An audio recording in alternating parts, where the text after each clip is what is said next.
Hey guys, this is pieces of an old video that I have. Just want to share it with you. I hope that you find some value in it. Also, don't forget to hit that like button for me. May God bless you and your family. So this war, was it really a war or was it a planned war?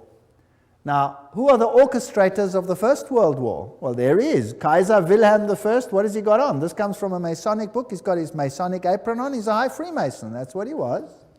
Here is Kaiser Friedrich der Große. There he is with his Freemason regalia from a Freemason book. They're proud that these kings were all Freemasons. So the whole war situation is being planned by Freemasons, who are being run by who? By the Jesuits. Now let's have a look at America quickly. Here is this grand building, the Capitol. There is the foundation stone, and it says, laid Masonically, September 17, 1932.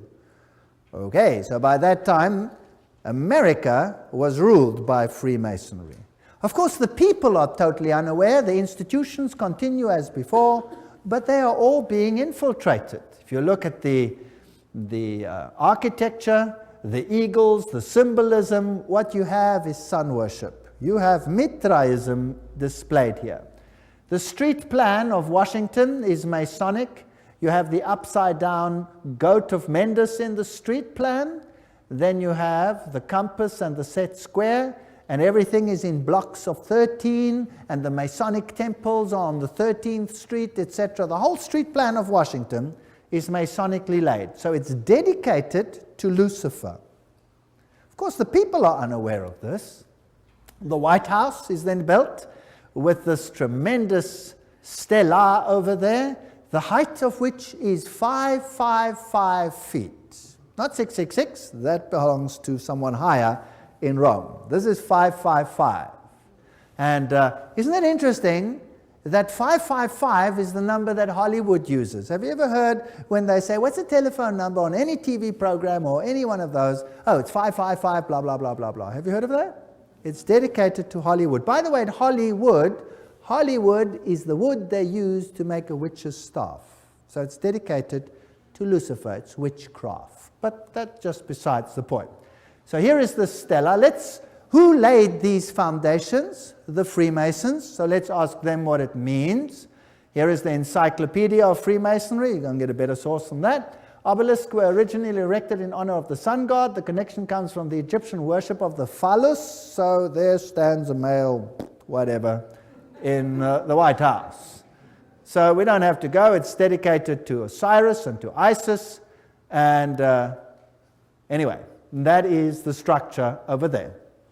The military structure is a pentagon, which is the high center of the pentagram into which, for example, 13 witches would step in order, 12 around one, in order to propagate a curse. So this is also a witchcraft structure.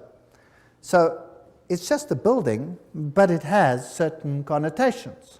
Then France, the one that has this new philosophy for a new world, sends a gift to the United States, the Statue of Liberty.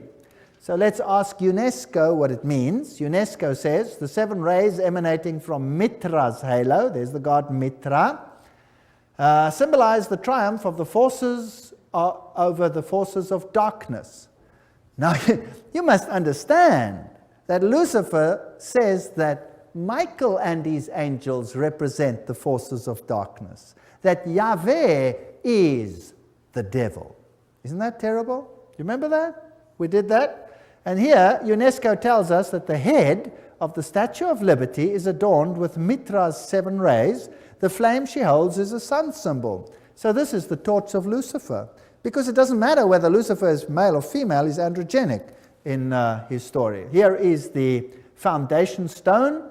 At this site on August 5, 1884, the cornerstone of the pedestal of the Statue of Liberty, enlightening the world, that's illumination, was laid with ceremony by William so-and-so, Grand Master of Masons. And there's the Masonic sign. So the Statue of Liberty is Masonic.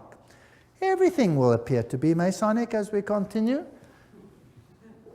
Tex Mars writes, towering above the shimmering but polluted waters, she holds in her outstretched arm and her hand the torch of fire and light, a gift of the Masonic order. The modern inheritors of the Illuminati heritage of the Statue of Liberty was sculptured by Frederic Bartholdi, a member of the Masonic Lodge of Alsace-Lorraine in Paris, France. The statue is significant to the secret societies plotting the New World Order. Visited the United States and conversed with this man, President F.D. Roosevelt. Now, this is a lodge picture which should never probably have been released, and they're probably very upset that it has been released, but it shows Roosevelt in his full Masonic regalia. And there it shows him with his fez on his head, and he's receiving a Masonic handshake. Note the Masonic handshake. And interesting fez, we will come to that in the next lecture, what that all symbolizes, why they are wearing fezes. And he appoints Myron Taylor as special envoy to the Vatican. Now, let's have a look at the Freemason political leaders in the United States, and I'm just quoting from various sources and web pages. There will be different ones here, so you can check it out for yourself, to show you just who's control at the moment. We'll just run through them quickly and see what degrees they are. Bill Clinton, 33 degree. Newt Gingrich, 33 degree. Bob Dole, 33 degree. Jack Kemp, 33 degree. Storm Thurmond, 33 degree. Colin Powell, 33 degree. Jesse Helms, 33 degree. Barry Goldwater, 33 degree. Al Gore, probably 33 degree. Then another one over here, another one, James Monroe, Andrew Johnson, James Garfield, McKinley, Roosevelt, of course, William Taft, Franklin Roosevelt, Harding, Lyndon Johnson, Gerald Ford, Ronald Reagan, George Bush, all of them, Yitzhak Rabin, Yasser Arafat, Prince Philip, Duke of Kent, many others. Here's another source. Saddam Hussein, that's interesting, we'll have to come to him, 33 degree Freemason. Tony Blair, 33 degree. Gerhard Schröder, Prime Minister of Germany, if you like, President, 33 degree. Benjamin Netanyahu, 33. Yasser Arafat, 33 degree.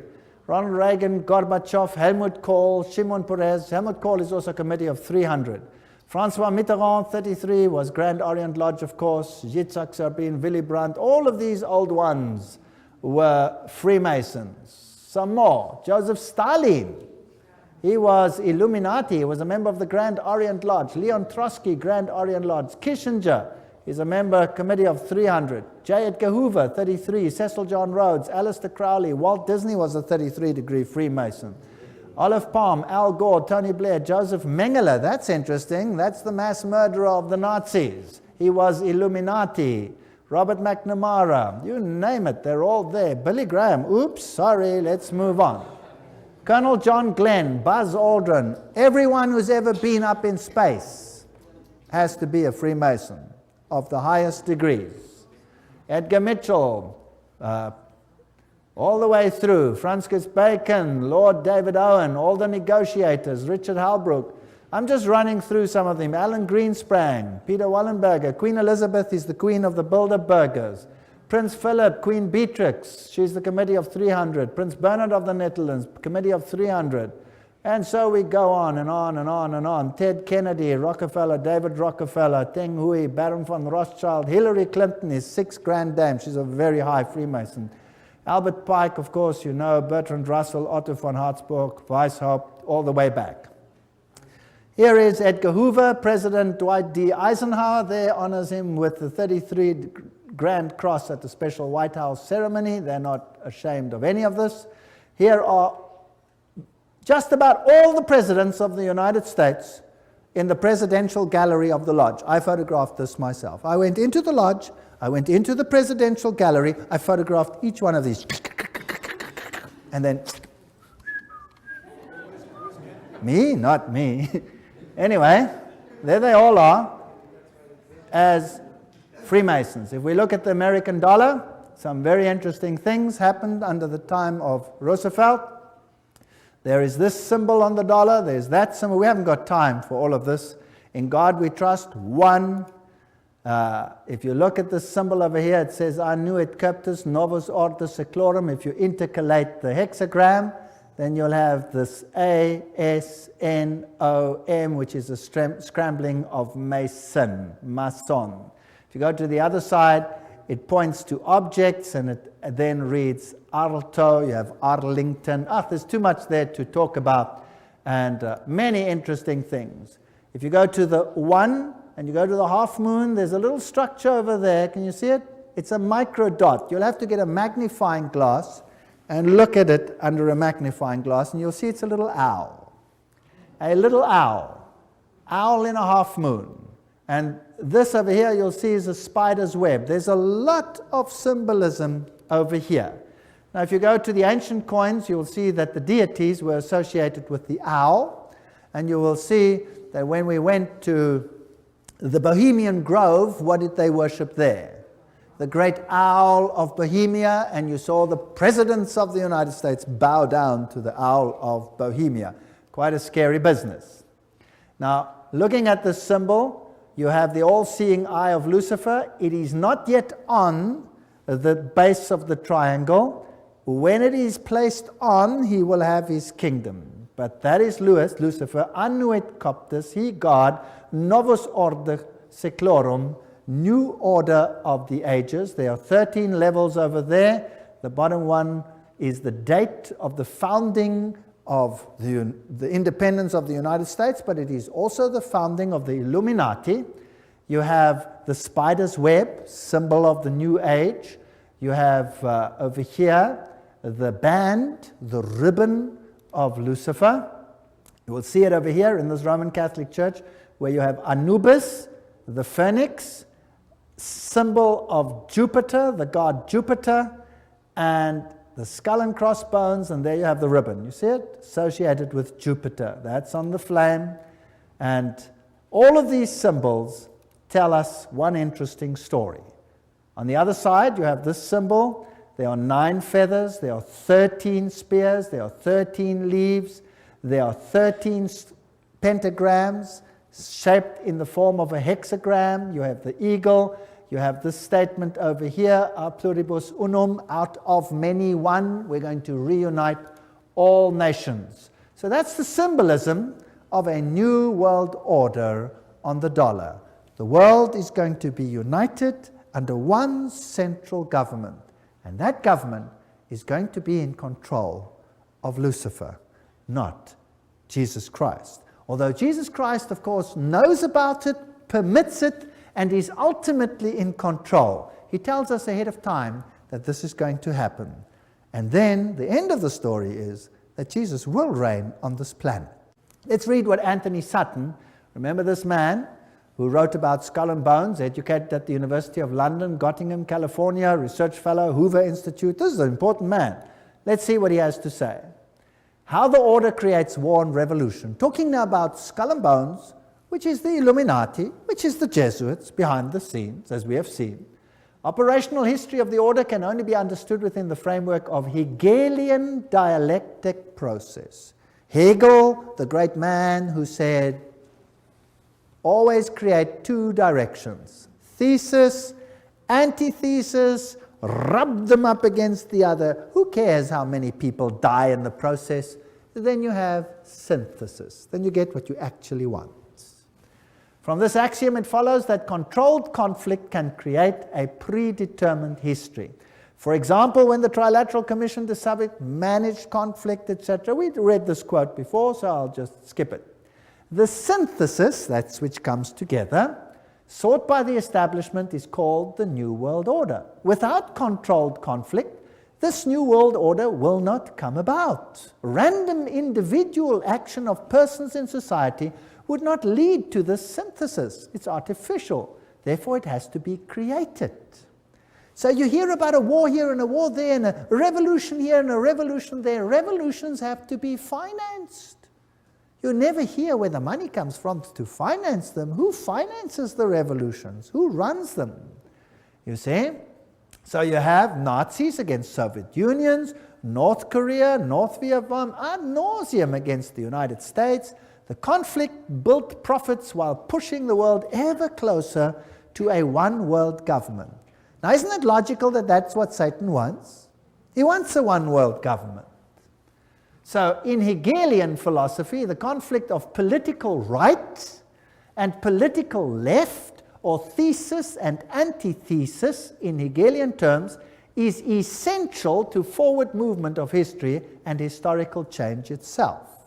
Have you noticed that every country has a left party and a right party? Have you heard about that? And your country has it too, otherwise there would be no point to vote, right? 2 of them. Now, let's have a look how this is worked. President Woodrow Wilson made this statement. This is now President speaking.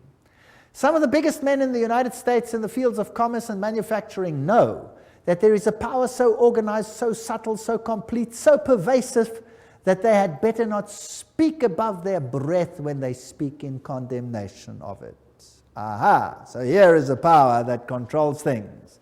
Karl Marx in Das Kapital posed capitalism as thesis and communism as antithesis. Now you'll have Jesuits clamoring for capitalism, and you'll have Jesuits clamoring for communism. The clash of opposites must, in the Hegelian system, bring about a society neither capitalist nor communist. That's synthesis. Moreover, in the Hegelian scheme of events, this new synthesis will reflect the concept of the state as God and the individually as totally subordinate to an all-powerful state. If you don't do what the state says, sizzle fits. That's what Adolf Hitler practiced. 2.5 million Germans, sizzle fits, gone. What then is the function of Parliament? Now take note, I'm not saying this, I'm reading it. I get criticized for this statement. You cannot believe. Please don't criticize me. Write to these people. I'm just quoting. What then is the function of a parliament, a congress, for Hegelians? These institutions are merely to allow individuals to feel that their opinions have some value, and to allow a government to take advantage of whatever wisdom the peasant may accidentally demonstrate. All right? Now let's see how Hegel puts it himself. This is now the great philosopher Hegel, where the politicians bow down to him. He says, by virtue of this participation, subjective liberty and conceit with their general opinion, individuals, can show themselves palpably efficacious and enjoy the satisfaction of feeling themselves to count for something. In other words, we're just idiots. So if you vote, who are you voting for? I'll tell you who you're voting for. I always say this. They vote for the devil in pink or the devil in blue. The vote makes no difference. It's a joke. Politics is a joke. War, the organized conflict of nations for Hegelianism, is only the visible outcome of the clash between ideas. As John Dewey, the Hegelian darling of modern education system, puts it, he's in control of the whole new world education. War is the most effective preacher of the vanity of all merely finite interests. It put an end to the selfish egoism of the individual, by which he would claim his life and his property as his own or as his family's. Did you get that? Now surely Rome doesn't think like that. Oh, I'll show you papal bulls which will make your hair stand on end. New ones. Compare this to the spirit and letter of the Constitution of the United States, which says absolutely the opposite. All right? So for these elitists, the state is supreme, and a self-appointed elite running the state acts indeed as God on earth. The rest are catechumens, cattle, goyim. College textbooks present war and revolution as more or less accidental results of conflict, but they're never in Western textbooks will you find the evidence that revolutions need finance, and the source of the finance, in many cases, traces back to Wall Street. Operational vehicles for conflict creation, the key to modern history is in these facts. The elitists have close working relations with both Marxists and Nazis. They play on both sides because what they have created is just a game. In this memorandum, we will present the concept that world history, certainly since 1970, reflects deliberately created conflict with the objective of bringing about a synthesis, a new world order. So let's have a look how it worked. Here's the order. The thesis is Marxist Russia, Second World War now. The antithesis, Nazi Germany. Who financed them? Who financed the Russians? Guarantee Trust Company. Who financed the Nazis? Guarantee Trust Company. And then you have Harriman, formerly of Harriman and Company, etc., etc. Same people over here. Harriman, Nazi interests. Same people finance both sides. Then you have the Bolshevik Revolution, 1917 and 1933, Hitler's ascension to power, conflict between the two, tremendous profit, and the result, post-World War II, United Nations as the first step to a new world order. There you have it. Beautifully. Financed by the same side.